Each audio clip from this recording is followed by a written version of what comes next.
So what's new this week in theaters? Let's get right to it. I heard you've been spending a lot of time at your auntie house. How's the couch life? Got my woman and my baby living there. It's hard, man. But you know, everybody can't do what you do. Really what I do getting played out, Dre. Where the money at?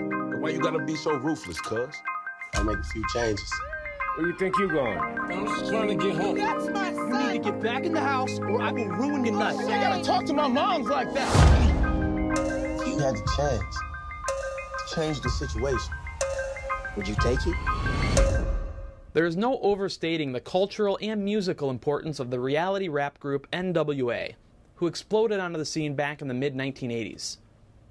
Mainstream media referred to the style they created as gangsta rap, which is what it has been referred to ever since. Straight Outta Compton is the story of NWA. Their rise from the streets all the way to superstardom and beyond, towards the inevitable crash that usually does follow.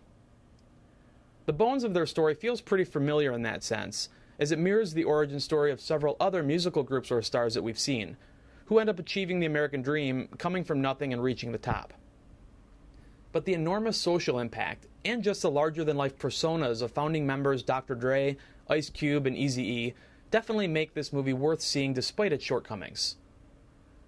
Directed by F. Gary Gray, this movie is way overstuffed, even at about 2.5 hours. And because of this, a lot of the scenes seem a bit artificial and only play on the surface. But there are some incredibly strong performances here, by Corey Hawkins as Dr. Dre and O'Shea Jackson Jr., the real-life son of Ice Cube who portrays his father in the film.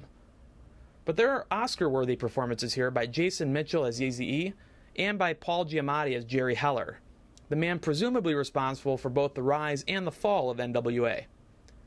If each character was as rounded and complicated as these two, it would have made for one remarkable movie. So while there is a lot to love, namely the music, the performances, and all of the cameos portraying well-known eventual superstar rappers like Snoop and Tupac, this feels like 3 or 4 movies jammed into one. But the timely theme of the abuse of police power and the anger felt by those oppressed by it is as relevant today as it was 30 years ago. I give Straight Outta Compton a B. When I think of this trip, I see David and me in the front seat of his car. He wants something better than he has. I want precisely what he has already. David Wallace, welcome to Minneapolis. Hi, I'm David Lipsky. Oh, how are you? Hi. Okay, David and David. We only just met. He's writing a piece on the tour. David Foster Wallace, by any critical measure, was one of the most influential writers of our time. The end of the tour chronicles a 5-day interview with the author by Rolling Stone's journalist David Lipsky. This is a talky, heady movie, but Jason Segel as Wallace and Jesse Eisenberg as Lipsky turn in undoubtedly 2 of the best performances of the year, hands down. Director James Ponsoldt strikes gold again, following up his last effort, The Spectacular Now, which was one of my favorite films of 2013. There is Citizen Kane-level symbolism in how the movie is constructed, how each shot is framed, as this budding journalist tries to discover just what makes this odd genius tick. The end of the tour is playing in limited release, but this is not the last you'll hear of it as we move into the award season. I give the end of the tour a solid A.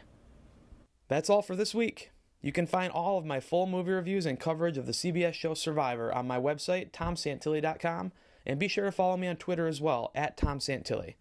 Also be sure to like Movie Show Plus on Facebook. Join me next week for another Jesse Eisenberg release, as he co-stars with Kristen Stewart in the action comedy American Ultra. See you then.